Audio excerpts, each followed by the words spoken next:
Some days I woke up and I felt as I wouldn't be able to do anything with my life, that I would just get a mediocre job and that's it. I didn't have any hope in life because it was just a mess. I wasn't very happy. I was making a lot of money, but at the same time I had a lot of guilt with leaving a newborn home with someone else raising them.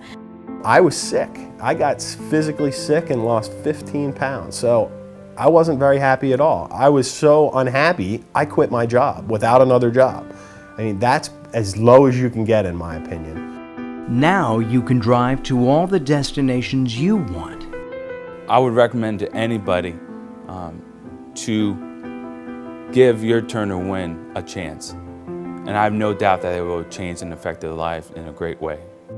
I saw that this was my last chance, either be something or nothing, and I wasn't going to be nothing.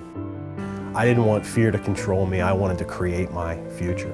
So what I did is I took the opportunity then to change careers. If you've got the desire to make a change in your life, all you need to do is spend a couple of hours to sit down and just focus on what you want in life. And by going through all of the exercises, it really will help put things in motion. Stay tuned for an exciting free offer as we present Your Turn to Win. Have you met the expectations that you've set for yourself? Have you reached the level of success that you've always dreamed about? Are you happy with your job, your kids, your family, your life? Well, you're not alone, because most people have these thoughts and more. Hi, I'm Mark Allen, and during the next half hour, I'm going to introduce you to a man who can walk you down the road of life, giving you the life you've always dreamed about. He's done a world of good for me. His name is Lance Heft. Lance is an entrepreneur. He's a speaker, a mentor. He's host of the new PBS TV show, Your Turn to Win. He's a husband, and most importantly, Lance is a father. Now, I met Lance on an airplane about a year ago under the most bizarre and unique circumstances you can imagine. It was about that time that he was designing Your Turn to Win. It's my privilege to introduce you to my friend Lance Heft as we present It's Your Turn to Win. And don't go away, because there's a special free offer coming up just for you. Lance, we met about a year ago.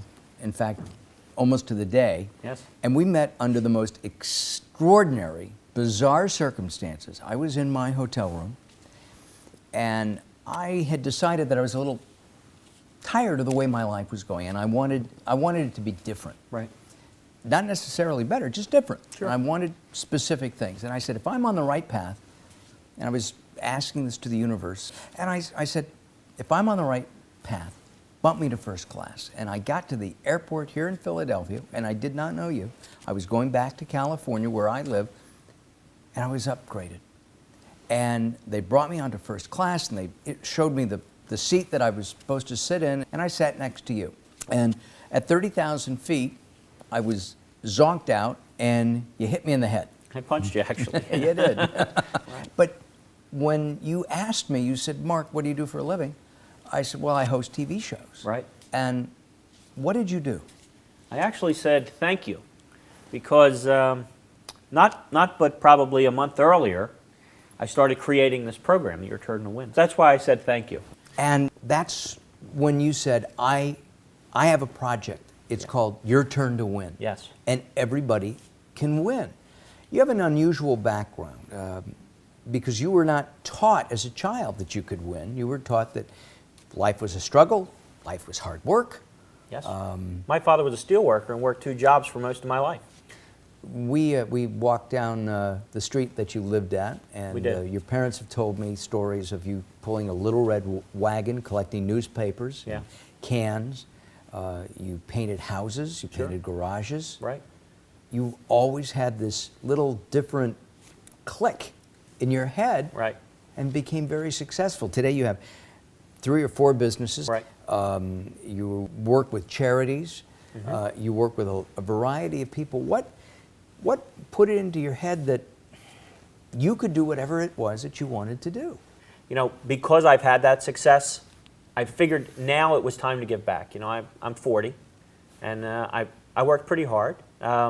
but I had a plan. So the work wasn't difficult. There's a difference. So I created a plan for myself.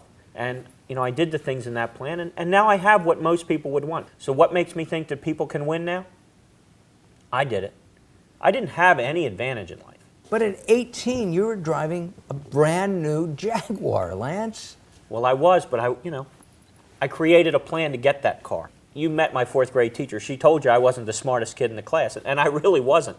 So something about a light bulb is what you really said. Yeah, that's right. I wasn't the brightest bulb. That is true. But the thing is I knew then, from that time in 4th grade, that I had to create my own life. And that's what she taught me in the 4th grade. And to this day, I do that. I create my life every day. Is it always perfect? No. Life isn't perfect. But if you create the plan and the process for yourself, you can achieve anything in life you want. It's the way I live my life every day. I've written this down. I've created a book. I've created CDs to walk people through how to do the process. It's creating a roadmap. It's creating a step-by-step plan for themselves to live the life that not everybody else wants for them, but that they want for themselves. Fear is a big impediment to people. I believe this program really addresses fear head-on.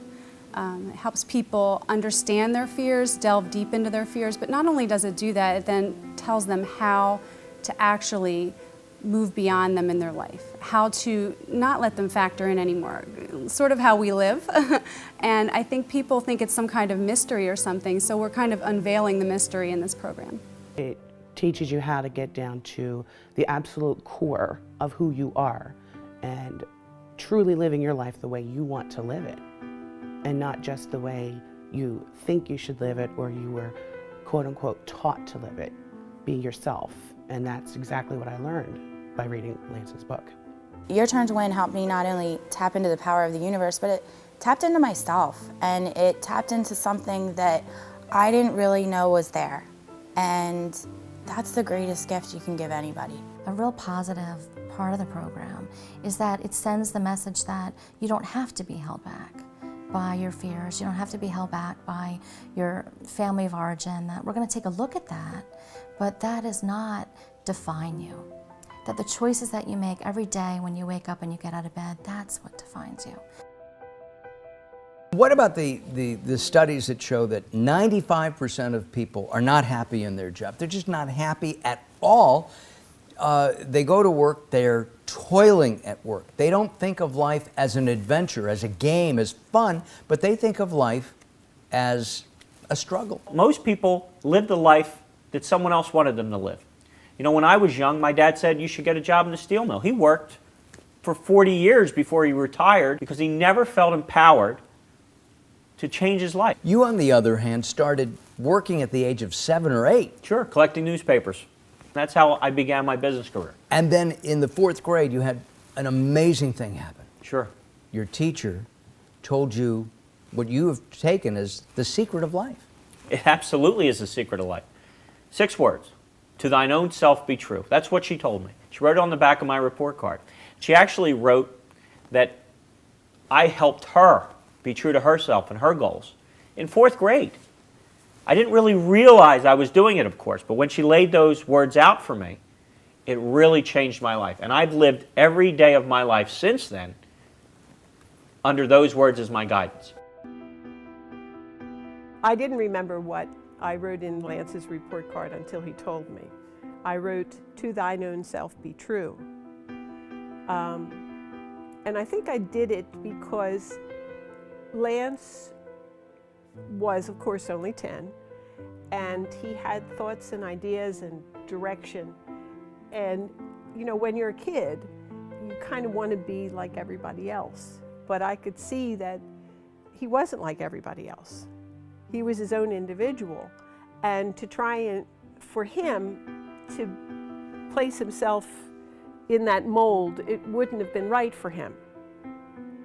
So I think someone else wrote the phrase first, but